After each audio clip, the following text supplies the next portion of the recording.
if you are a guy who's starting to expand, just document everything that you do. Well, not everything you do, but if you're putting stuff in place and processes, just document it. You'll save yourself so much time, because then when you do get employees or you put a process in place, just document it so that you don't have to keep retraining staff all the time. You might go from 1, 2, 3, 4. You don't have to keep explaining how you do stuff. If you've got it documented and there's a resource there, you'll save yourself so much time as you hit that milestone. Right? We're all part of this whole money game.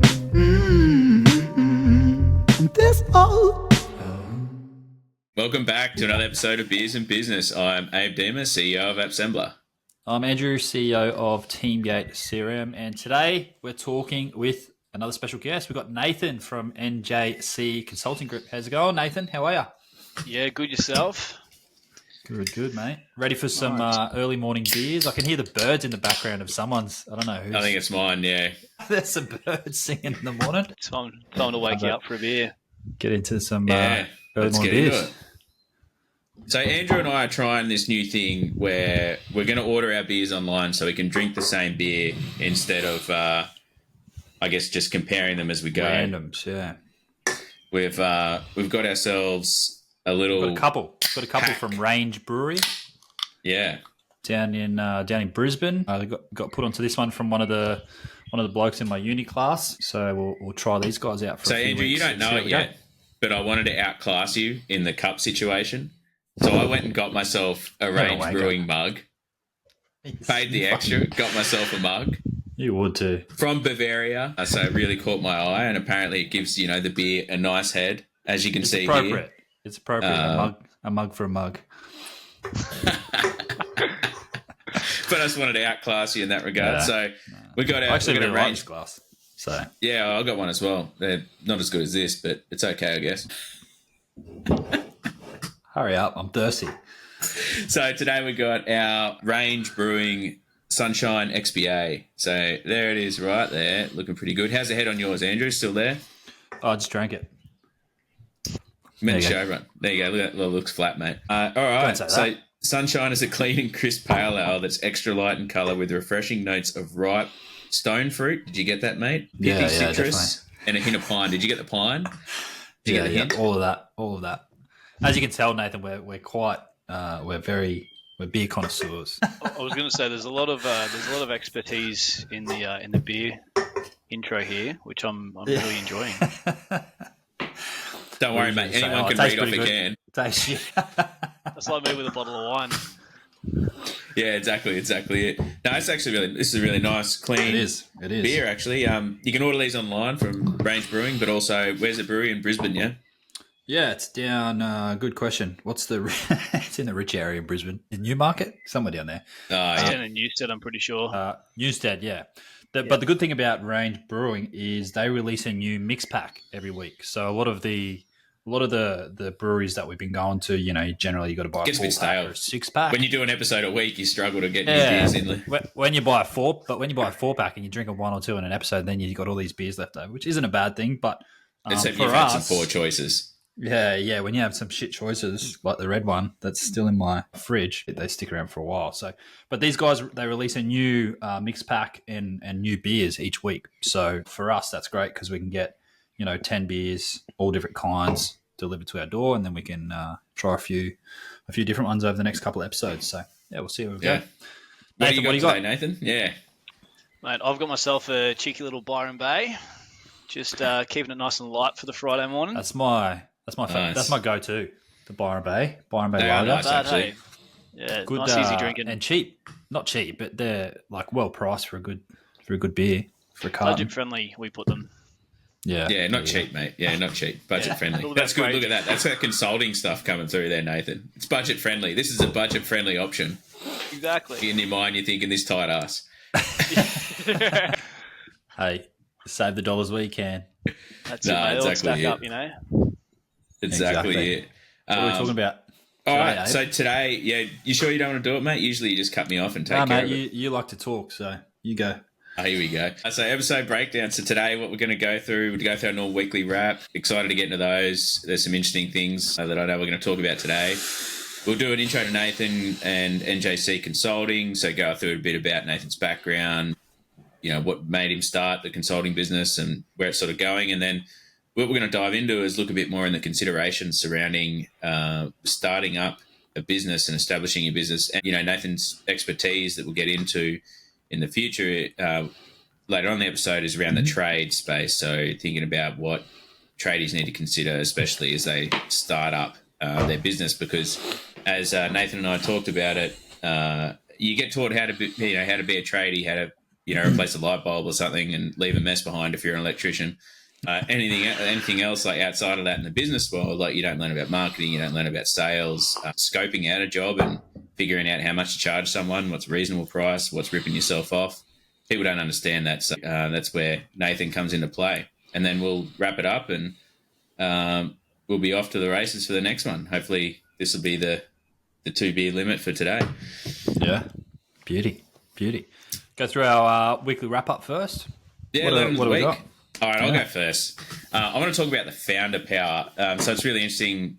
There's, I assume, Andrew, you probably, I don't know, Nathan, if you've read about it, but WiseTech, in the tech space, the CEO or the founder got done with some dodgy stuff. It's been all over the news because it's one of the biggest companies in the ASX. I'm not sure if you've heard of it, Nathan, but, dodgy dude offering people houses in exchange for sexual favours. Women. Yeah. He's got multiple women. Yeah. What, 10 million, between $5 and $10 million mansions they were getting each. Wow. Yeah, crazy stuff. And he was favors. also offering, apparently he was a creep on LinkedIn as well, like offering people business legs up.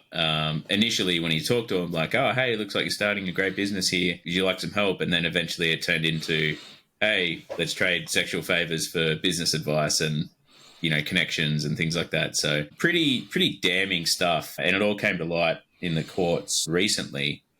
And one thing that, WiseTech did as a company, which I thought was really interesting, and you see a lot of this happen with founders as well, is he actually got demoted. So he got demoted from being the CEO of the company to his new role is founding CEO, and I think he's like director of product for the company.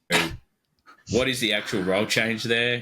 Who knows? Apparently, one of the things they're trying to do is separate governance from strategy. So essentially saying like, hey, this guy, he's a founder, he's a strategic genius, and he has like the strategic plan for the company, but he's also a creep and shouldn't be in charge of anything to do with HR. That's essentially the vibe I got from it. But for me, it was really interesting just to see the power that a founder has over a business, where they probably, the board could have, within all rights, dismissed him from the company and said, see you later. But then what happens to WiseTech stock?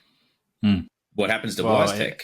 It went down a fair bit as well, didn't it, already? When the scandal happened, it did. They're probably worried about, a further role. But the thing is that people link the founder to having this great knowledge, vision for the company. And if they get rid of him, what happens then? And I think there's a lot of fear that surrounds that. And you see that with a lot of different companies when the founder gets themselves into a bit of trouble and they need to figure out the direction. They're very, very hesitant to move that person on. He looks like a dude that would offer money for sexual favors as well. Like, we Googled him. We were talking about this the other day at uni, and I was like, yeah, why doesn't this ever happen to me, though? What do you mean, like him hitting on you? I'll take a mansion. I'll take a $10 million mansion. I'll take one for the team. What would you do for that? Yeah. But, all right, mine is, I changed this last minute just because of some recent stuff that's happened. So my learn of the week is around the power of referrals and referral network. And we've spoken about it a lot, especially with like tradies. So, getting referrals from customers or even other trades or builders if you're an electrician, things like that. But at the moment I'm seeing massively in the CRM space, a lot of my competitors are just blasted everywhere. Like if you go on Reddit, there's just people blasting certain competitors' names. And when you actually look into the reason why, they're offering a lucrative referral program that's offering massive amounts of money essentially for business that they bring in. So that's on the competitor space. And then in the other space, yesterday I did a review with one of my own customers, and I spent some time just going through their Insights tab in Teamgate to look at their analytics and see what things we could pull out. And the big thing we found was 80% of their lead sources were coming from referrals. And I said, talk to me about, like, do you incentivize your referrals? Like, what does that referral network look like? And they were like, no, it's just as a result of our, good work.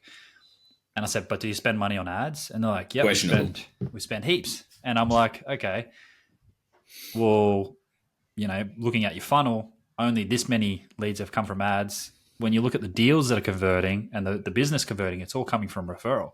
I said, would you consider reallocating some of these funds towards incentivizing that referral program? Get more leads in, get more sources in from that referral program, incentivize your customers to actually expand their referrals and give them a gift in return, because your money's much better spent there, because that's what's converting and what's working. So I guess for everyone, and myself included, revisit ways that you could be bringing in business through referrals. We don't do it enough. We probably should. And it's definitely something that we're going to be looking at in Q4 and planning out for 2025, whether it's a referral program or some referral voucher codes or something like that gets some kickback for our customers and hopes to bring in some new business. So that's my learning of the week. Yeah, nice. I like that. I think that referrals are hard to do right. And I think it's like partnerships. It's hard to get the right balance and to make it lucrative enough for people to get through. And you sort of ask yourself, like, what comes first? Is this a company that's already successful? And then how do they do it? But I think when you look at things like local businesses, which are geographically bound, I think referrals can be a really, really powerful tool. But then, how do you accurately track that and keep that going? There's programs out there that you can do it through. So if I know some of our competitors have, it's a completely different software where people sign up as a referrer, and then they have their own links, and anytime someone clicks on that link and signs up, it's all processed through this third-party tool. So there's tools out there, obviously, for software and things. If it's high volume, it's going to be a lot more. But, for local businesses, tradies, things like that, just, giving them a business card with a QR code or something that can be trackable back to that customer might be a lower cost solution. Or, just mention my name when you go and speak with Nathan or Mitch or someone. A few different options there to skin the cat. But I still think Google reviews for geographically bound businesses are like one of the top ways to. Definitely for like services. So, your tradies and things like that, they're gonna look local. For software, I think whilst referrals is great, also like localized resellers, especially if there's a language barrier. If you're selling in France or somewhere like that where they don't want to speak English, they only want to speak their own language, then you definitely need a localized presence. But I guess look at it and adapt it to your situation. Yeah. All right, Nathan, what do you got for us? My learning of the week is a personal experience from this week, which is actually a learning that I continually revisit. But I thought it was a good one to raise. Just making plans and not planning in a bit of fudge time. So I'm one of those guys who loves my calendar. I like booking time into it. Cool. I like scheduling Andrew time. and I are both the same. Yeah. I just find it's the best way to run myself. It means I can prioritize the critical stuff and make sure that I'm moving the needle right. Otherwise you get bogged down in day to day. But my biggest shortfall is I get a bit overzealous sometimes and try and block out too much of my day for stuff and don't have a bit of time in there for the day to day, the things that pop up, the fires, that sort of stuff. And what happened this week for me was I'd planned a pretty rigorous day and my whole day got railroaded, and I went home thinking, geez, I really didn't do anything today, which I guess mentally was pretty fatiguing for me, and had one of those moments where you're like, geez, I really set myself up to fail on that. So in reflection, it was just making sure that I schedule in time for the stuff that's out of your control. Just in making sure that although it's good to run with a calendar and block your time, have time in there for stuff that does naturally pop up and be a bit more adaptable, which, like I said, I probably once every couple of months I have this conversation with myself. So it's either I'm terrible at learning it, or I guess it could be something for people to take on board. Yeah, there's nothing better when you work in the software industry and most of your customers in the US and you wake up to start work and you log on at 4:30 in the morning, and then you suddenly see you've got a large amount of Slack messages telling you that something's gone wrong, and then you sit there for the next 6 hours just putting out spot fires, talking to customers, and you're like, well, this day was an absolute write-off. There's no easing into it. It's just boom. But I think the biggest part there is, and Andrew and I talked about this before, is we just have never-ending lists. We just have a list of stuff that we need to get done, and we just prioritize it, execute what we can, and what I like to do is at the end of the day is I like to plan out the next day, and I've found that is actually anxiety reducing. Is probably the biggest thing. It's not so much so you can hit the day running the next day. It's like, no, so the time that you spend that night before you start work the next day, you're not sitting there stressing about what the hell you've got to do the next day, because you've already planned it out. You've already got a plan in your head. And yeah, it might all go to shit in the morning, but I mean, that's in the morning. That's the problem that you face then. But at least that night you'll sleep better. You'll be able to spend more time with, family, whatever it's going to be, because you have that ready to go for the next day. That's what I found. I think that it allows you to disconnect, I feel, if you have the next day planned, right? So you just prepare and you can just disconnect completely. It's the switch between work and home life. Yeah. And that anxiety that you raise, I think, is good. Yeah, I think the key part you said, Nathan, was reprioritize. Like, obviously, stuff's going to happen. You're going to have to put out spot fires, but as long as you're constantly reviewing and reprioritizing, that's all you can really do. And like Abe said, if you spend 15 minutes at the end of the day just going through your emails or going through, all right, this is what I was meant to do today, but I didn't get to it. What can I push into tomorrow? Is it really that urgent? Do I need to push it into tomorrow?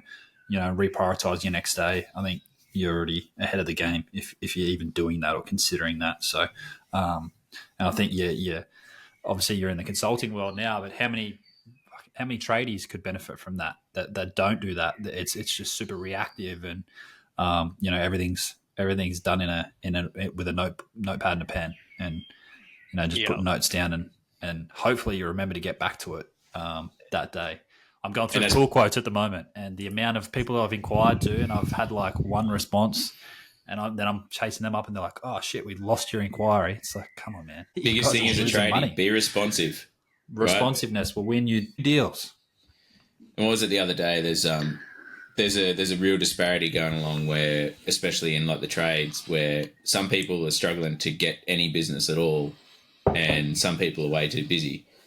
And it's sort of become this two-speed economy in the trade space where, and I think it's based off like referrals and responsiveness. But if you're a builder out there and you're like, geez, got no work going on, maybe you should look at yourself instead of looking, at external factors that come into play, because I think it's definitely becoming that two-speed economy. People looking for value, people looking for speed and response. As they start to tighten the belts a little bit, they want to make sure they get bang for buck as opposed to just splurging it around. It's also, I guess, talking to that point, like the trade industry almost is a little behind, say, the tech industry, where people have this customer service base and, they have all these systems and processes in place for it. But, you talk to your mum and dad contractor out there, it's just, this is how we do it. This is how we've always done it. And it's like you see the companies who are excelling are the ones who are taking on, technology, they're taking on advancements in that space, and, they're prioritizing automation and stuff like that, which allows them to be on top of their leads, on top of their quote requests and that sort of stuff, and then following up. It's like, talking to your point there, Andrew, about having people who aren't getting back to you or they've lost your quote. They obviously don't have something back of house that's keeping them accountable or reminding them or whatever that process is. Yeah, sounds like they need Team Get CRM, to be honest. That's good. All right, let's get into quotes. So my quote is, given a 10% chance of 100 times payoff, you should take that bet every time. And that's by Jeff Bezos. So pretty successful guy, right? But I think the biggest thing here is that, taking that chance where, 9 out of 10 times you're going to fail, but that 1 out of 10 times that you get it, you're going to get 100 times payoff, and it just makes it all worth it. So going out on that limb and doing it, and testing is probably the biggest thing that comes off from that, right? Like going and actually testing things. But one thing I'd say is that where this may not become relevant is the example I use is that if you're gambling and you're at a poker table and you only got $10 and it's, or let's just say blackjack, right? You only got $10 and it's $5 buy-in, then you've only got 2 chances. So what does that mean? It means that your chances of actually winning decrease as a result of that. So what I would say is that you need to make sure that you have the basics down pat before you try to go for that, that long shot that goes with it. So do the little things right, like following up with people, get your support in check, get your sales in check, things like that. And then you can take that opportunity on that 10% bet, that 10% chance that you take there and put in that bet on. Nice. I don't gamble, as you know, Abe. Of course, yeah. I just win. I invest. Yeah. It's not gambling when you're involved, mate. I put a 30-leg multi on the other day and I didn't win, but that's fine. My quote of the week is, "Success is going from failure to failure without the loss of enthusiasm." And that's by Winston Churchill. For this one, I think, people come to the end of the year, they're coming to the end of quarters, they look back at certain things, and we always focus on the failures or what goals we missed. But, the success is taking that, learning from that and adapting and moving forward. And I think a really good goal I got given was from our leadership, Abe, when I had my recent annual review. And a goal I was given was fail 10 tests. And I was like, one. What? Like they want, this goes into my Jeff Bezos quote, right? Yeah, it means you're testing things, right? And if I say should be fail 9 tests though, right? Yeah, well, it depends how many you're doing. One should be a win. Yeah, it depends how many you're doing. But if I go and do a test that Teamgate CRM is the CRM for construction, and I go and I fail that test because it's not, that's great. It takes one industry away from what I can target in my marketing. It tells me that, hey, let's stop spending so much effort over here. Let's look at something else. So I think a really good mindset to take into testing is failures are good. If you fail something, it means you got an answer. It's the gray that doesn't help at all. If you go and run a hypothesis test and you're like, I don't actually know the result of that, then you're left with no more answers than when you started. But if you get a clear yes or no, excellent. Take that, run with it, and keep moving forward. Yeah, love that. That's good. All right, Nathan. My quote of the week is, "If nothing changes, nothing changes." So it's probably a bit of an accountability thing. I love this quote that much that I have it as my background on my phone at the moment. And it comes back to, I guess, the expanded version of that is, if you keep doing what you're doing, you're always going to get what you're getting. So I couldn't find conclusively who has that quote. There's a few out there, but Tony Robbins has a very similar quote. Courtney C. Stevens and Denzel Washington references it in one of his graduation speeches. But it all attests to just, if you want something to change, you can't just sit there and complain about it. It's like you have a certain, a piece of accountability. It may not be something that's directly in your control, but you can do something about it. So if you want something to change, you should be the instigator of that change, right? And do something within your capacity for change. So whenever I'm having a bad time, I'm like, oh man, well, this is somewhat my fault. Because I could have stopped it from happening, right? I could have stopped my reaction to that. I could have stopped it actually happening, or whatever it may be. Yeah, Tony Robinson, the best psychologist the world has ever seen. That's for Charlotte. Andrew's wife. My wife's a psychologist, and she hates Tony Robbins. She always cracks it whenever we bring up Tony Robbins. Abe always sends her Tony Robbins videos on Instagram like every day. She's like, how good's this? And send her a video of Tony Robbins. She's like, go away. Leave me alone. So one way to feel like you get a response every time without fail. But that's isn't it? but I think this is like a really, really good thing, because it's you look at, what is it? The definition of insanity is doing the same thing over and over again and thinking you're going to get a different response, right? Yeah. And I think that's similar lines there is, if you're sitting there saying like, some people get in this spiral, woe's me, why is this like this? Why has this happened? And you're like, well, what have you done to change it? It's like, I haven't done anything. It's like, well, go out there, like educate yourself in your spare time, do, experiments or try something else instead of just the normal, change your routine, all those sorts of things that can be done, but people just don't want to do it because it's hard.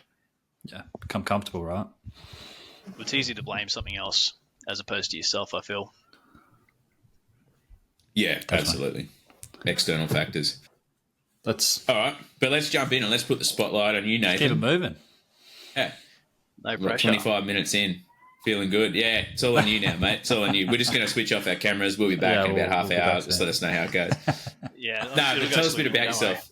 Tell us a bit about yourself, mate, and a bit about your background.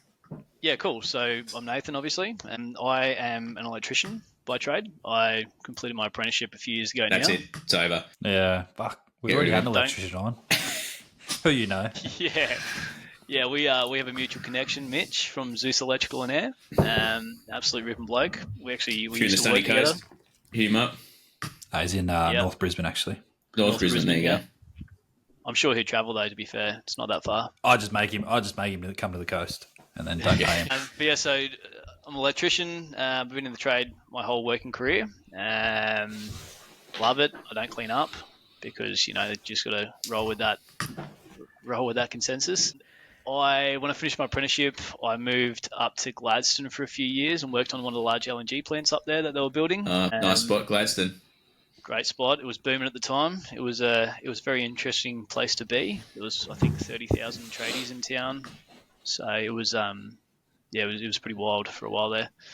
That allowed me to pocket a bit of cash because I didn't really know what I wanted to do with my life, and I probably somewhat still don't, to be fair. But that allowed me to go overseas. Became a ski bum, moved to Canada, along with probably half of Australia. Lived there for a couple of years, just living the dream, snowboarding most days, soaking up the sun during summer, and just I guess pretty carefree. So that was definitely a highlight of my life so far. But when I was over there, I ended up getting a job with a large construction company, and they kind of just floated me in a bit of a junior management role, and I kind of enjoyed myself doing that, and I never really thought about it before. I just thought, I'll just be a sparky, just be on the tools. That's kind of my thing. What was your biggest challenge when you got thrust into that management role? Oh man, stress. Stress is just being accountable for everyone else's dealing with idiots that take the day off, sick when they're not actually sick. They're going to do another job. Yeah. Like I said, I'll be talking to Mitch about that one. Be asking him for his bloody sick pay back that day. No chance getting money out of that bloke. So tell me, stress. What about stress, it? Just having all that extra responsibility, right? For me personally, no one had really sort of butted me up for that. It was just, here you go, here's some deliverables, and you got to figure it out. And it was kind of just thrown in the deep end. But it's one of those things where I feel like that was the best place to learn. Not just work-wise, but also for me to grow personally, just learning how to manage that. And I feel like that's helped me echo through my working career since, and definitely through my personal life as well. Just helped me manage with, I guess, stressful situations that would have railroaded me previously. It's kind of just given me some tools and an experience to fall back on, right? The other one is using computers too. No one teaches tradies how to use computers. There I am with technology, the 2 fingers on a keyboard, mate. Just, Can you send this email? Not a problem, man. It might take me about half an hour. And when you look at it, you're one of the more educated electricians. Imagine getting a concreter behind a keyboard. Yeah, that's the thing, right? There wouldn't be one. There wouldn't be a keyboard by the end of it. Just going to start a bit of trade wars over this, are we? All the sparkies out on site are going to get bashed after this conversation. Perfect. Couldn't ask for a better outcome, to be honest. They can afford the healthcare. They'll be fine. Yeah, that's it. They just need another sick day. So getting behind the keyboard was a big challenge as well. Mate, massive change of pace, and just not really preparing myself for that. But it was a good opportunity, which kind of opened up a new avenue in my career, which I'd never really thought about before, to be fair. Did you find stress in the fact that you our people were doing things or getting things done at a pace that you thought was acceptable? Often when you find people that take on, going from a hands-on position onto a management role, they go why the hell are you doing it like this? What do you mean it's taking you a day? That's bullshit. Yep. It should take 3 hours. Yeah, 100%. I feel like that's an ongoing thing, though, to be fair. If you talk to anyone in management and anyone who's on site, there's always going to be that discrepancy there. And credit to the guys on site, like it is something that like me personally, I know that I do lose touch with what it's like to be in their position too. So it's definitely a change of pace there, and just being on the other side, because you can see, like, if you're looking after the financials on a job, you can see how that's being impacted by people's work pace. And it may take X amount of time, but you may have Y amount of money left in the job, and if you don't get it done within that time, you're going to be at a loss. So I guess the stress surrounding that and the importance of keeping people aligned with what your finite targets are, that would probably factor into that as well. Could you imagine you start up, and we're never getting sort of ahead of ourselves, but you go out on your own, you get your first employee, and then you're like, what the fuck is going on? Why is this dude taking, X amount of time to complete this? And you go off the rails, you fire him, and then you get the next bloke in exactly the same situation. You're like, oh, when do you have the realization that maybe it's you? Yeah, 100%. I think anyone who runs their own business, though, they generally will work faster and harder because they can see, like, they're completely invested in that. Yeah, that's it. Whereas from an employee's side of the fence, I guess it's a job, depending on the employee, obviously. But there's but they also don't really log their own hours, right? They don't realise that they're turning up to site at 6 a.m. Everyone else is getting there at 9 or 8 or whatever, or they're staying back late till 6 p.m. or they're working around the clock. They don't acknowledge the extra hours they're doing. They just see that they are making more progress than other people. 100%.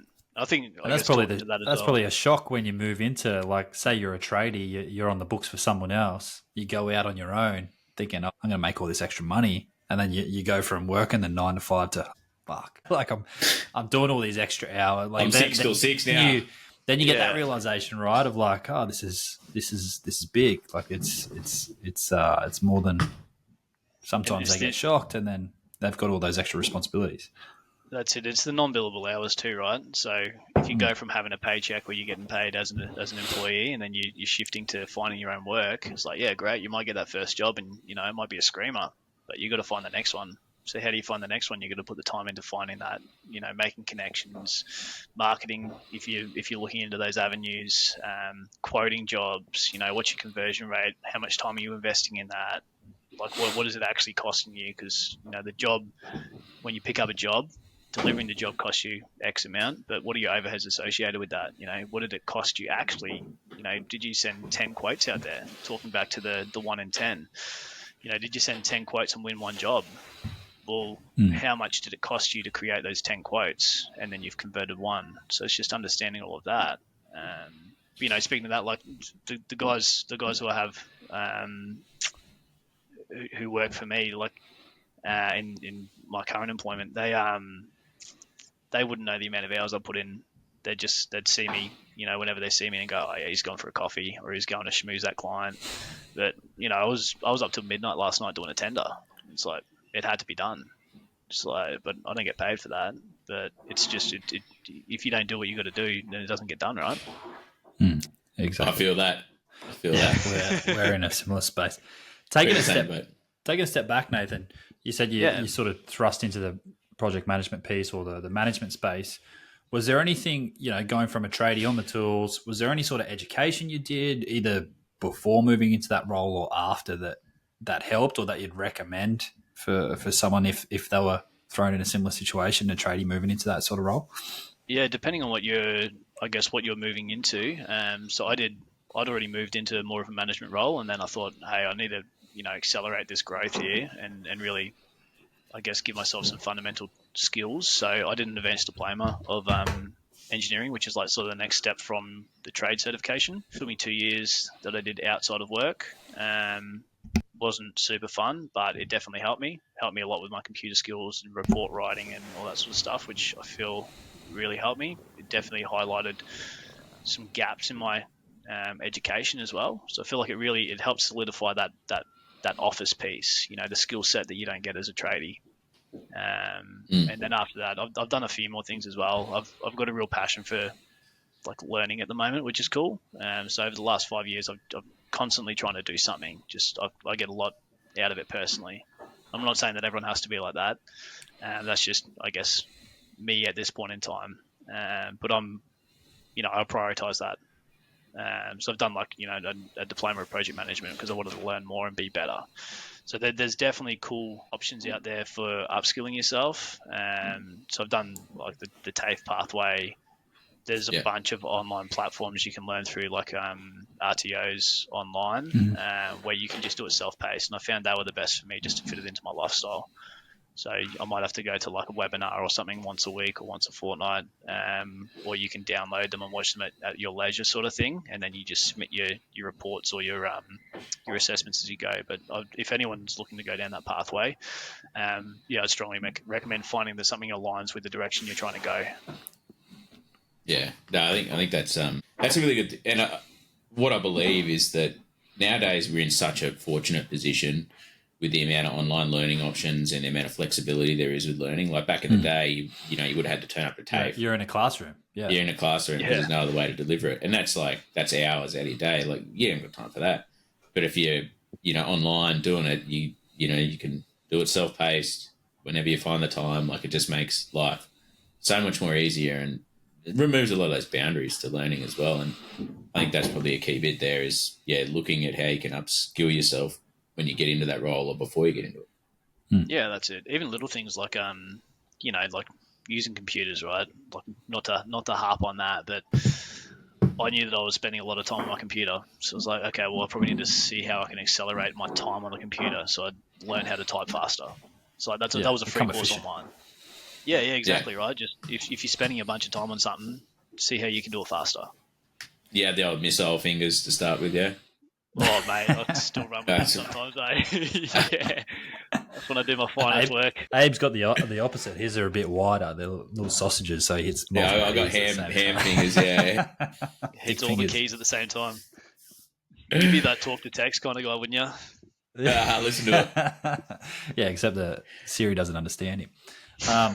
So Nathan, you went from you're on the tools, you're a tradie, you move into sort of project management space, and now you're running your own consultancy gig. So what sort of led to that next step with NJC Consulting? So I'm still working full time for someone else. I love that job. I have no ambition on sort of leaving that at all. Like I'm not just saying that in case my boss hears me, but I do love what I do and I love the people I work with. Like that's a cornerstone of my life.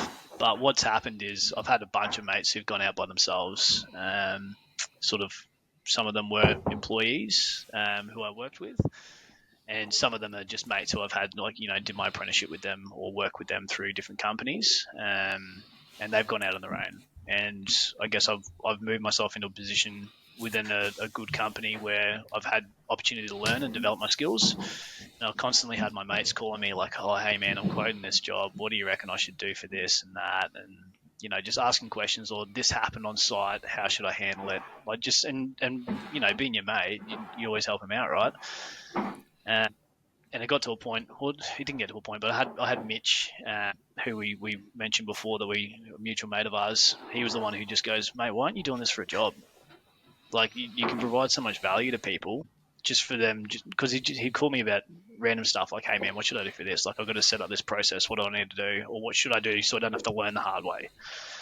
I was like, oh, well, maybe there is actually something to that. So I started just putting some stuff together in the background, and then I've just been, continuing helping mates, and it's sort of just turned into something. So I have every ambition of keeping it as a like a side hustle, like a passion project, because I get a lot from it as well. I get to expose myself to different situations. It's almost like philanthropic, right? Yeah. It's 100%. Like almost a charity sort of thing where you feel good for helping people out who want to start their own thing. 100%. And you, I guess going back to that stress piece we talked about, it's like if I can stop someone else stressing about something, then that's good. Especially like if it's your mate or if it's someone you know. You talked about referrals before. I've people who I'm mates with, they're referring me to their mates. And it's like, well, if I can help a mate of a mate, then why wouldn't I? You know what I mean? Yeah. If I can stop them from going through a stressful situation so they can be more engaged with their family, or they can get more out of their business, or they can spend more time on something that's actually beneficial as opposed to spiraling, or going down a pathway, potentially having to learn the hard way and it taking a long time for them to recognize that they've gone down the wrong path.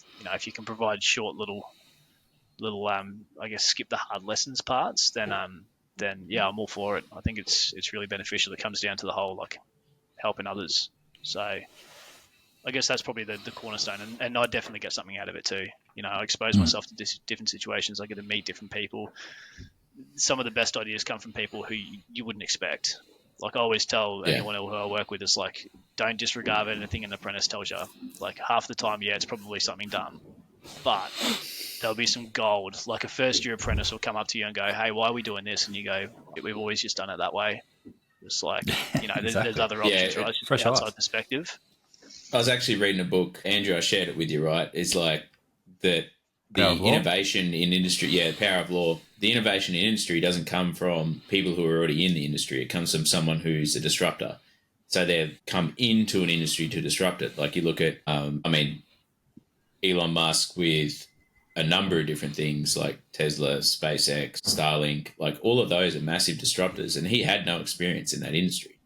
He was a co-founder of PayPal, essentially. And now he's, got all of these different things that are on the boil. You look at Amazon going in and changing the way that people shop with, the e-commerce space. Jeff Bezos didn't have, he didn't grow up being a retailer. He broke into that space. And I think that's really interesting there, like a good point that you bring up about ideas and don't disregard some of those apprentice ideas. And I think it takes like a fresh set of eyes. And when you look at that, and I'd actually be really interested on your tape, because this would be really interesting because you have been in that electrician space, for a very long time. Do you find that, like when you help other people who aren't electricians, that like a builder or a brickie or a concrete or whatever, and you look at some of the processes, you're like, oh, that doesn't really make sense. Why do you do it like that? And then you, I guess, put over the top some of the practices that some electricians will do that make more sense. Or you might look at the building company and go, oh, that's actually really good. I might take that and see if it implements across to, the Sparky trade. Yeah, 100%. And it's almost like each company and each type of company, each trade, they all have like, this is just how we do it. It's stuck in that, just in that rut, I guess. And there's obviously a lot of exceptions to that. I'm not saying that's as a general comment, but I find that like I'm dealing with a couple of builders at the moment, and they work in a different space. It's just like they have different rules because everyone's got different standards they have to abide by. We all fall under the same umbrella, but there's different Australian standards which are relevant to different trades and different aspects of construction. But just seeing how people have to manage that and how they have to fit their requirements into like the overarching construction space, I find is quite interesting, and just how people manage that. And talking back to technology, there's so many options out there, and you can see like people using platforms which aren't really tailored for what they're using them for, but they found like a workaround to make it efficient for them, which is super interesting. Just seeing how, because everyone has a different idea about how to manage something, how to fix a problem. So just exposing myself to that I find that really cool. Yeah, for sure. And Abe and I we've spoken a little bit about trades, and you said, a lot of trades are, this is just how we do it, and they're like that because it works now, right? And I think Abe and I have said it a lot with the current market. Trades are busy, really, really busy, and they've got all this business.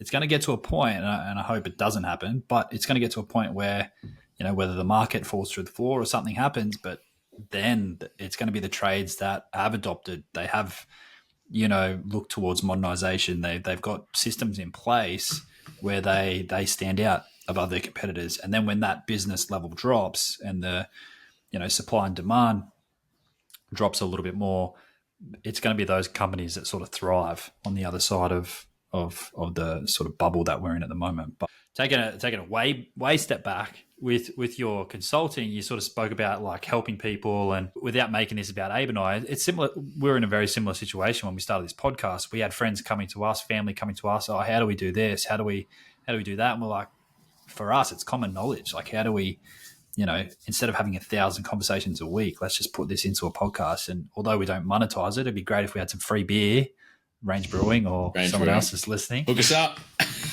We don't monetize it, but it's also like that personal growth, right? If we do it, we've done some podcast topics, which I'm like, what is it? Like, I have to go and do research and learn. Yeah, I said, Andrew, let's do it on this, and you're like, so it's like professional development. It's professional development as well as sort of putting it out there to help. So yeah, I love what you're doing, and hopefully it monetizes more than our beer sponsorships. Yeah, it comes if you like more than that. But starting your own consultancy. This could be the beers could be coming, boys. Yeah, I reckon Range Brewing. The beers could be coming. I hope so. Let's move on to the next brewery. All right. Yeah, yeah. We'll get new cups. Abe bought a cup and everything. Yeah, he's give us a free glass. Committed now. It's good. It's good beer though. It is good beer. It's very good beer. Yeah, I could smash a whole carton of them easy. Yeah, we don't want to see that. You sure? All right. So when you start this consultant business, obviously you're in a good position because you're still working full time. It's a side hustle. But I imagine that comes with its own complexities as well when you try to manage current work and, trying to make sure you're satisfying the people that you're helping in this consulting side. But also starting out any new venture is tough. So I'd love to hear about some of the challenges that you faced as a part of that and what you've done to overcome those as well. So I think managing your time, I talked about my schedule before and just how I use my calendar pretty religiously. That I think helps because I am pretty OCD on that sort of stuff. It definitely helped me. Like some of the challenges I've had is, these are still ongoing things for me. It's like just direction. Like what do I want this to be? Where do I want it to go? What, in 5 years, will I still be doing this? Will it be something big? I just having that, I'm at that stage at the moment where I'm just sort of enjoying, having a bit of a passion piece, but just having that direction and knowing, am I investing my time in the right stuff here? Am I doing the right thing for me? So that's definitely been a challenge, and I feel like that's an ongoing conversation with myself. And also, I guess, leading into confidence, just thinking like, okay, well, I know what I know. And I'd constantly have this feeling about like, well, if I know what I know, doesn't everyone else know what I know? It's like just, having the confidence about yourself to back yourself and be like, you know what, I do know what I'm talking about, and I've been doing this for a long time now. And yeah, just realizing that, which is a nice, refreshing moment for me when I do talk to someone new who I haven't worked with before. Have a conversation with them and just ask them what their challenges are, and they rattle off their challenges, and I go, oh, geez, I've got answers for them. Hey, like I've been through that. That's easy. That. I thought it was going to be tough. Yeah, you know what I mean. And it's like that confidence piece where it's like, oh man, you sort of doubt yourself. That's probably the biggest thing, and just not knowing sort of my expectations around what that means. So just taking that leap of faith, which I think is pretty cool. But I'd say they're the biggest challenges, and just knowing like, if it doesn't start working out, or like if it doesn't continue working out, where do I draw the line? You know what I mean? Just all that sort of stuff. Just thinking about long term, what the strategy would be in that space. But definitely for the moment, like I love where it's at. I love being able to help people. I love having conversations with new people. It's, I find it super rewarding. Yeah, nice. That's really good. Nice. And when you got people like, I messaged Mitch yesterday and said, we've got Nathan on the podcast this week. And although Mitch can talk a lot of shit, his first response was, that dude is a book of knowledge. And Mitch isn't dumb. Like, yes, he's a tradie, but he's fucking smart. Like, he's a smart guy. Yes, he's a tradie. What are you trying to say about tradies, mate? Wow. He's an electrician. He's an electrician. He's a smart electrician. That's the first backhanded compliment. He's a tradie. I've been going through renovations for 2 years, Abe. I've had a lot of experience with tradies. I was once a tradie. But trade aside, Mitch is he's not a dumb person. You look at him, all right, here you go, Abe. He's a football player.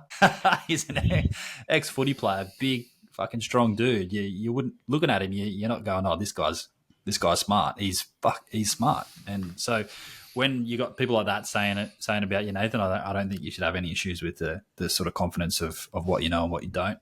And we see it all the time. What's common knowledge for Abe and I in our industry, you speak to the regular person running a business in the street and they have no idea. Yeah.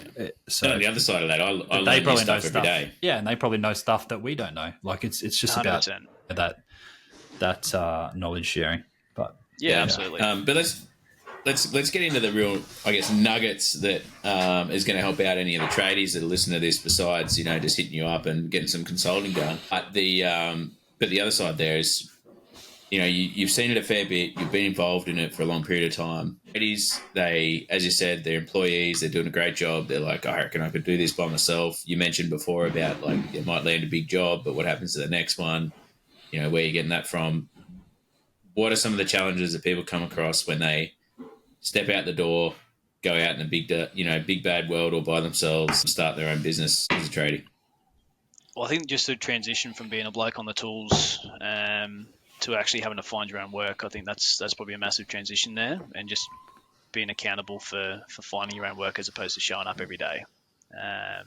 And I think most people do it the right way, where they probably start doing some cashies on the side. They start understanding, how to quote a job, how to make some money, until they get to the point, where they probably can't handle both. But then the challenges, I guess, they face are just probably similar stuff that what I'm, talking about myself is long-term planning. What do you want this to be? Yeah. Like in a year's time, where do you want to be? Do you want to have a couple of guys working for you? Do you just want to pay the bills? Do you want to have a better work-life balance? Spend more time with the kids, or go fishing more, or whatever it may be. Like what is the desired outcome? And having someone have that conversation with you probably helps that a lot. But just use strategic planning. Like in 10 years' time, do you want to have 20 blokes working for you? Do you want to be completely off the tools? And then like putting steps in place to achieve that is probably something that a lot of people probably don't think about too much. And then also, the underlying skills that you need, you're going to make a lot of mistakes along the way. So there's probably, you're going to underquote jobs, you're going to underperform, you're going to have challenging clients, you're going to have people who don't pay invoices. And it's like all of these things that normally you wouldn't have to think about being a bloke on the tools. You wear all these hats, right?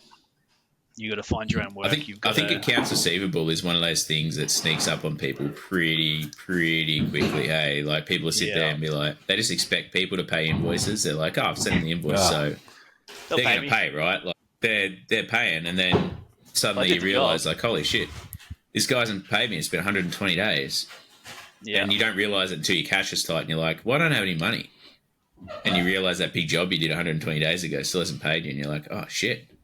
Yeah. And then you got to chase them, and they're like, "Oh, well, and then the excuses start flying, right? Because it's been that long since the job's been done." 100%. Yeah, they're just sitting there going, "Oh, this bloke hasn't chased me for payment, eh?" Yeah, they think, I wonder if I paid that guy. Oh, well, whatever. They'll chase me if it's an issue. They'll get in touch with me. But like saying that as well, like, what do you recommend for people when they step out? Like, how do you get people to stay on top of their AR? Mate, just making sure that you have, accountability systems in place, making sure that you have the more you can automate stuff, the better it is. So if you can have automatic reminders set out there for yourself and for your clients, if you can set aside time to chase people, just to make sure that you're staying on top of it, like you talk about, everyone's priority is billable hours, right? Because you want to be, that's how you make money. But you need to be putting a portion of your time aside to do the back of house stuff, because if you don't, it compounds and it causes you way bigger issues down the road. So whether that's 2 hours a week or 4 hours, whatever your workload is, but just setting aside time to make sure that you're staying on top of your paperwork. Like probably any tradies listening to this will have heard their boss hound them for their timesheet or their paperwork on a job when they're an employee. And it's like, well, they're doing that for a reason, because they need to stay on top of the back of house stuff so they can invoice clients, so they can chase them. They've probably got a client disputing how much time you spend on a job. You know what I mean? If they're doing just this took 2 days. Rate. Yeah, you know what I mean? So it's like that sort of stuff. And that stuff gets brought up when you're doing your trade, and you're probably getting handled by your boss because it's important. It's not just because they enjoy doing it, because they probably don't. They probably think, geez, I just wish this bloke would do his paperwork so I can get paid, so then I can pay him. We use Stripe. Andrew and I both use Stripe, and they've got fantastic tools to go in there and recovery stuff. Account recovery. A bit like more than that, they have those automatic reminders that get sent out. Yeah, which is, and it links in with Xero. But one thing that I like is you can just go in there and get an easy view of what's overdue, what's not overdue. Yeah, and you're like, oh shit, chase this guy, chase this guy, chase this guy. What's going on here? And most tradies are using some sort of accounting software, whether it's Xero or QuickBooks or something along those lines. But even if you just have some email templates written up, 7 days overdue, 14 days overdue, 21 days overdue, and then, when you get to a 30-day overdue or 60-day overdue, you have something that says, hey, if your payment's not made by this date, it's going to be transferred to collections. Yeah. Having something as simple as that you can go, all right, jump in QuickBooks once a week. These are all 7 days overdue. Just use that email template, smash it out. And then once we get to that collections piece, if I'm receiving an email saying I'm getting transferred to collections, I'm probably going to make payment. I think that's a common mistake, and we made it as well when we first come across them. I did. I'm sure you did, Andrew. Speaking for both of us, but you're too nice to begin with, and you're like you treat it, and it's like, no, screw that. If they don't have the decency to pay on time, send them to collections. Like, who cares? At the end of the day, it's not your fault that they haven't paid. Yeah, but you've done the job, right? Yeah, exactly. You've sent them the invoice, you've given them time, given notice, reminded them, still haven't paid. In line with that, when we talk about accounts receivable, Xero, Stripe, bookkeeping, things like that, when would you tell someone you need to get a bookkeeper? So I know you mentioned like billable hours, getting people on the tools. Do you have like an idea of, is there a certain point where you'd say, hey, you need a bookkeeper? Is it number of clients, complexity of the business, things like that, where they can do accounts receivable, invoicing, things like that? I'd say it probably comes down to your personal capabilities and, your workload, not just turnover and complexity of jobs and that sort of stuff. It's like, well, can you manage this yourself? Are you having stuff like slip through the cracks? Are you constantly struggling to get all your tax stuff together? Is it too much for you to handle yourself? That's probably when I'd be looking at implementing something, or probably prior to that, to be fair. I think a lot of the times we're always reactive, where in some instances it's much more beneficial to be proactive, right? So if you start getting a bit too much time spent on that piece, start thinking to outsource it. And the cost of those things, you'll find, the way I look at stuff is I value my time. I set sort of a loose dollar figure around what I think my time's worth. And if I can pay someone to do that less than what I'm charging myself out to myself theoretically, then I outsource it. It's like, it's like I was about to say that exact point. Reward. If you're getting paid, a couple of $100 an hour or whatever it is to be on the tools on site, bringing in business, and you can pay a bookkeeper $50 an hour or something, then of course bring in a bookkeeper. We had a pool guy here yesterday, and he works 4 days a week out quoting, on the tools, and he goes, "Oh, my office day is on Friday, so I'll, you'll receive your quote, everything, on Friday." That's sort of his office day. But if you're an electrician being paid $1,000 an hour, like what Mitch charges me, then obviously your time's better spent on the tools. But if you can get to a point where you're off the tools, you're paying your apprentices, or you've got qualified tradesmen doing quality work for you, you can either spend that time on the back end stuff. Do you see, bringing it back a little bit, Nathan? The biggest thing, I've known Mitch since I was 13. He started working on my renovations at my house when he was still an employee, and then he went out on his own after that. The biggest thing holding him back was fear. Like fear, I don't know whether it was fear of the unknown or around that strategic where he wanted to take it, but I think, and I've got another friend. And he talked about it on our podcast. He spoke about it on the podcast, and then I've got another mate who's a Friggy. Same thing. They were just terrified of going out of, what if I don't get enough business to maintain? What if we have AR that's, what if we have people not paying their bills? Do you see that as well? And is there anything, did you have that when you went out on your own? Like, not so much for me, because I'm still employed. So like one foot in. Yeah. Yeah, that's sort of my I guess keeps me going, which is good. But yeah, I see it all the time. But a lot of the guys who I deal with are already in business, so they're already doing their stuff. So they already have some clients. They might be getting to the point where they can't manage their workload, and they're looking to, I guess, streamline what they're doing, just to get more time back, or look for processes that can optimize their time. Because I think that's the biggest thing for, let's say, a one-man band where you are wearing every single hat. Like, you have to do everything yourself. You want to try and make your time more effective. And I think the biggest hurdle that, I'm talking to people about is like taking that next step of putting on their first employee.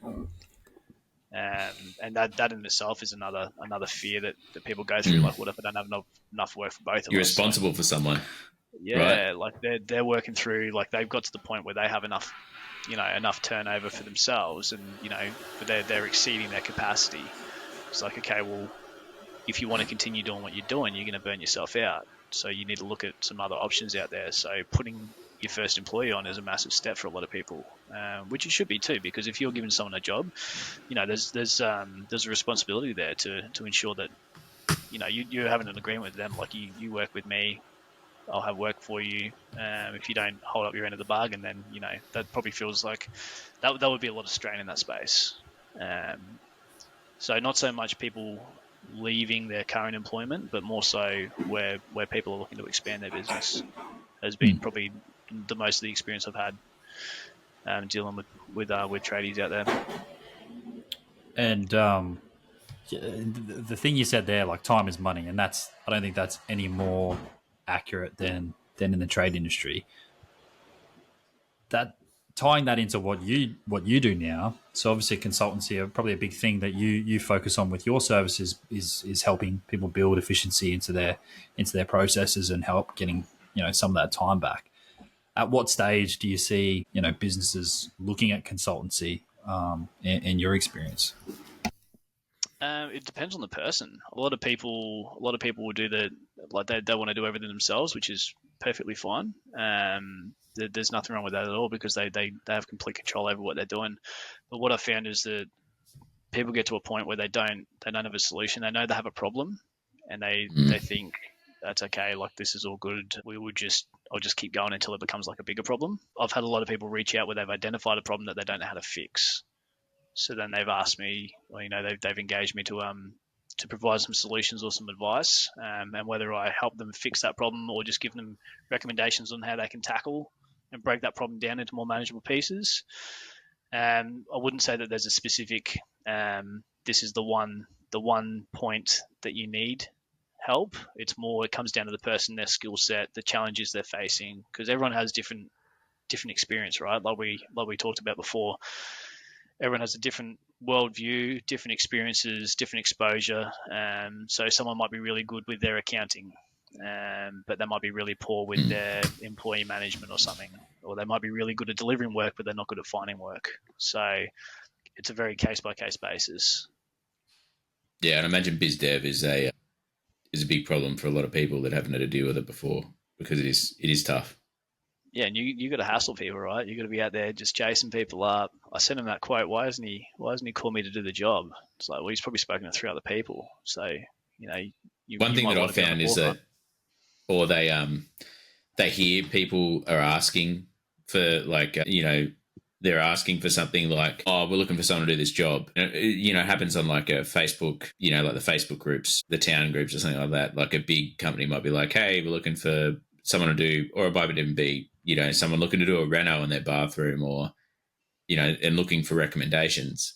And then that, like, oh, a few people have recommended me, so maybe they'll get in touch, is the line that you hear. And it's like, no. You should be like, hey, Nathan, saw you looking for this. I'm happy to help. And they're like, that's Abe. Oh, he was recommended by a few people in that comment section. Yeah, I'll talk to him. And you're like, yeah, how you going? Like, you got to follow up, because they guarantee you the other person's doing it. 100%. Yeah, that's it. And when you talk about people who don't have work at the moment, it could be a case of they're not chasing work as much as someone else is, and the person who's chasing that work is converting it. Yeah, no, exactly. And then the other side of that is, you mentioned, I think you touched on it a little bit in that last little component there about what you offer as a service and how you help people. But I'd love to understand a little bit more. NJC Consulting, it definitely has a focus towards, from what I understand, towards the trades, not necessarily electricians, but obviously you have a lot of experience there. But I'd love to know what you offer to people out there if they wanted to engage with NJC. So I'll help people with like specific problems. If they have something, hey, this is a real shortfall for me, I'm struggling with this, and we can do sort of like an ad hoc engagement where we just go through whatever the problem is, and we can sort of break it down, and I can identify if there's anything I can provide of value there. But I also have four 4 like bespoke assessments that I put together, which sort of start that conversation, and they're tailored around different aspects of your business. So I've got like a strategic business optimization assessment, which essentially goes through, everything that I see of value. There's questions surrounding that, which then gives me a really good insight into, I guess, how they're structured, what their shortfalls potentially could be, and what opportunities there are for improvement.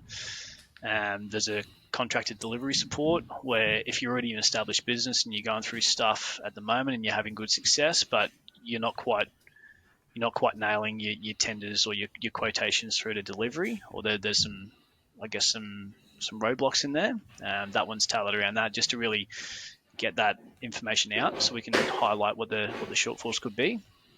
There's a performance mastery assessment, which will go through just personal and team performance, just identifying if you have any roadblocks in that space. And then there's an efficiency plus service, which is all about maximizing efficiencies. So just, automating as much as we can, just finding out what systems and technology and stuff you have in place, and just making recommendations around that. So they're kind of the 4 pillars that I've started with. And yeah, just identifying, I guess, 4 strategic movements you can make in your business there. Yeah, that's really interesting. And I guess one other thing that'd be interested is there a reason why you haven't put like a business development pillar towards that, just out of interest? It's honestly something that hasn't really come up too much. The market. Yeah, I guess they don't really do any biz dev, right? Yeah, well, that's the thing, right? You've got to convince people, or not convince them, but you've got to justify why someone should do something that they don't really do at the moment, right? So I think the services I've targeted at the moment is more surrounding things that people probably already have identified problems with, and they know, hey, I could be doing this better. It's sort of my intro, essentially. You know what I mean? We do one of these assessments. I can then provide, they get a document back, which then highlights sort of my recommendations. If you do like if you do the full assessment, you can go through and say, you're like, hey Nathan, look, your biz dev's really good. You got deals like coming through like there's no tomorrow, but your quoting is abysmal. Like, you realize you lost money on 3 out of 5 jobs that you've completed or something like that, and they're like, oh, no. It's like, yeah, it's only because of the other 2 that you actually think that you're doing well. It's like, man, you could be knocking it out of the park here, and they're like, oh shit. Yeah, 100%. And it's starting that conversation, right? Because I figured, I guess in the space that I'm in at the moment, it's not too many tradies out there would be looking for a consultant, not proactively anyway. They'd just be going through doing their thing. So I've tried to create some services there, which would be like a nice intro to provide value, I guess, to show, I guess, a high level showcase of the benefits that you could get from someone like myself. Yeah, I think that's a good way to look at it. And then if, as you said, you generally, the people you're speaking to are pretty well established, looking at making some bigger moves, expansion of the business, but someone who's not quite there yet, and this is the last question, someone who's not quite there yet, and they want to make some decent moves to improve their business, but they're not ready for a consultant, what would you recommend them to do? First of all, make sure you have a business plan in place. And it doesn't have to be a perfect, beautiful business plan that 10 pages long, identifying, the intricacies of the market, but have something, like have a plan of, why are you doing what you're doing? Why did you get into that space? Why did you start your own business? And really, I guess, ground that.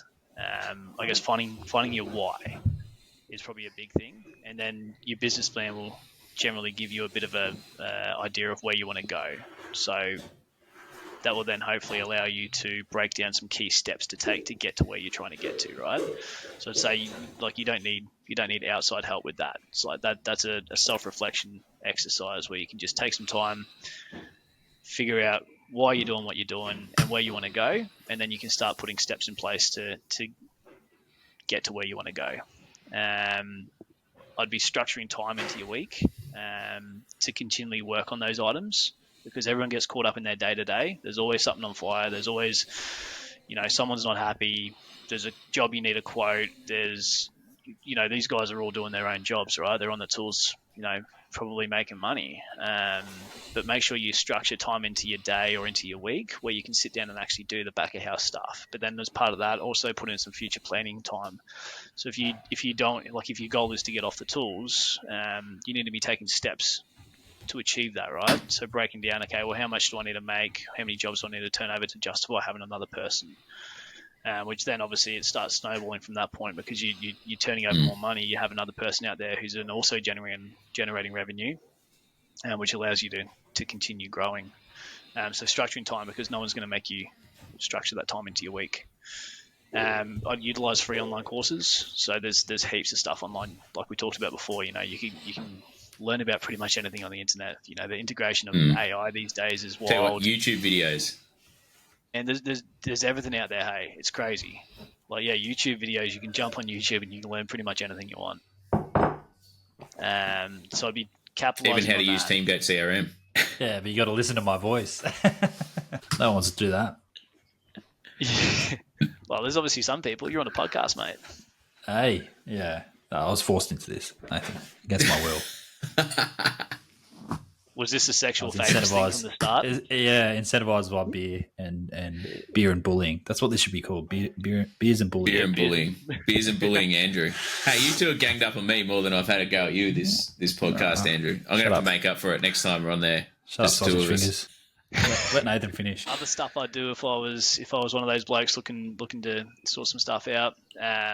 Depending on your trade, there's generally like master builders, master electricians, master plumbers. I'm sure there's master brickies, or there's these services out there where they have like a very reasonable fee to be a member, and they have like so many resources. It's wild. Like, if you need safety docs, they got safety docs. If you need contracts, they got contracts. Like set yourself up with one of those guys. It might seem like an expense that you don't want to. Master builders, sorry to derail you, mate. But yeah, there's all these resources out there where you can sign up, you can get assistance. They're all, they're there for a reason. They're well established for a reason, right? So they have a lot of resources there which you can capitalize on. Like for me personally, I've used master electricians heaps. They're legends, really good people, help me out all the time. No questions too dumb. Like you just ask them and go, hey guys, I don't know what to do here. And they go, oh, okay, cool. This is what you should do. So epic resource, I'd be capitalizing on that. And then I'd be reviewing. Like just make sure you take time, what went well, what didn't go well. If you're quoting jobs and you made money, great. Why? Like why did you make money or more money than you thought you were on that job? Because you want to keep repeating those good things, right? Why did you not make money on a job? Or why did you miss out on that quote? Get feedback. If someone says, oh no, I don't want to do that job with you, I've got someone else doing that job for me now. You can ask them why. Like it's free feedback, right? Because if you've done something wrong, if your price was too high, if you didn't capture the scope, if there's so many different reasons, but you won't know why you missed that job unless you ask. And it's the classic case of don't ask, don't get. So yeah. and then taking that information, then implementing like lessons learned, essentially, like taking time to review all of that information. We are a massive advocate of talking to customers, Nathan. Yep. And I think that is like 100% it. And so many people don't do it. And I think it's the biggest missed opportunity. The podcast I did with Paul Lynch, Andrew wasn't there for it, but he talks about we talk about how people see the customers as a burden or something like that. And it's like, man, they are literally the people who are giving you money. And I think as a tradie, it's especially important. Talking to them, be like, were you happy with the job? What could we do better? Well, how could we improve? Well, you can get the quotes. Like, what happened? Did someone come in and undercut us? Like, yeah, they undercut you by this amount of money. You understand how people quote things, right? Because some people are dodgy. Some people underquote. And then be like, oh, Nathan, you're not going to believe it, but the price of stuff has gone up, so we're going to have to increase that quote. Yeah, 100%. It's like they underquoted, like, but then the final quote was actually more. So it's like, oh, okay. Or they didn't allow for the full scope intentionally to have a cheaper dollar figure up front in front of you so they can get in the door. Like there's so many strategies out there people put in place, and yeah, it's a big game at the end of the day, right?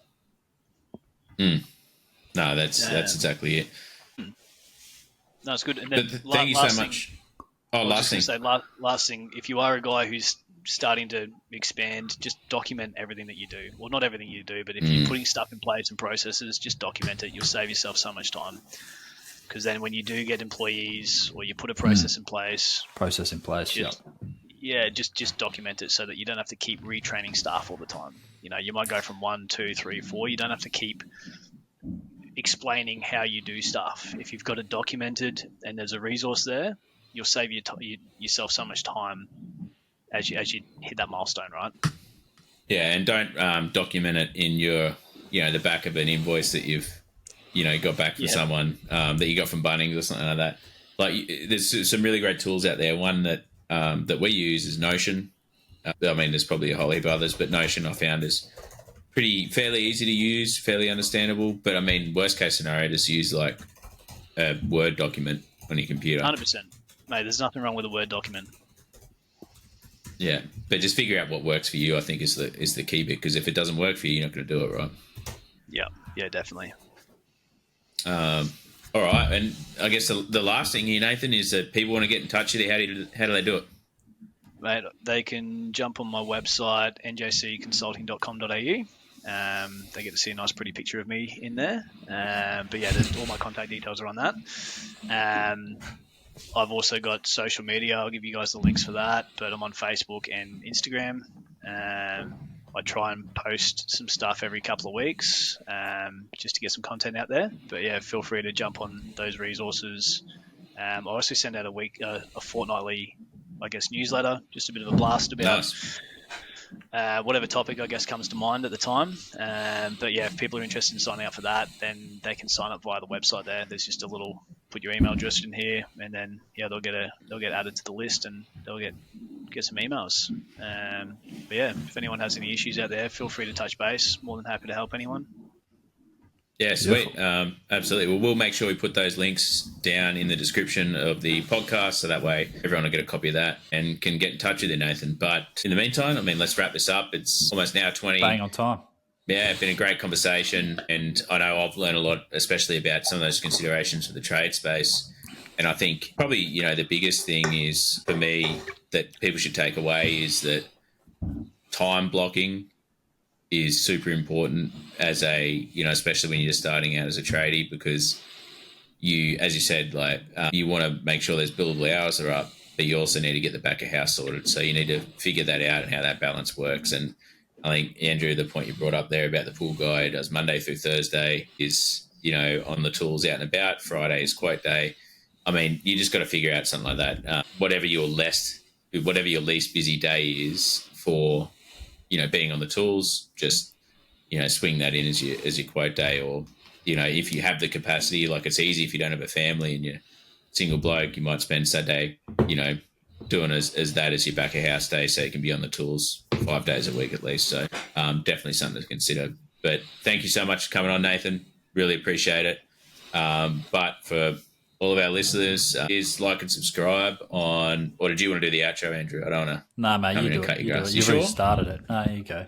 All right. Like and subscribe on all our socials. Beers and Business Pod, Instagram, Facebook. Andrew's doing TikToks. He's loving it. And also on LinkedIn. If you've got any questions, topics, guests, or if you want to come on the podcast, let us know. Always looking for more interesting people to talk to like Nathan. And we'll be on YouTube, Spotify, Apple Podcasts as well. Find us Tuesday, 11 a.m. Sydney time, 10 a.m. Queensland time. And make sure you tune in to the next episode. Cheers, Nathan. Cheers. Thanks for having us, guys. That was great beer. Really good beer. There we go.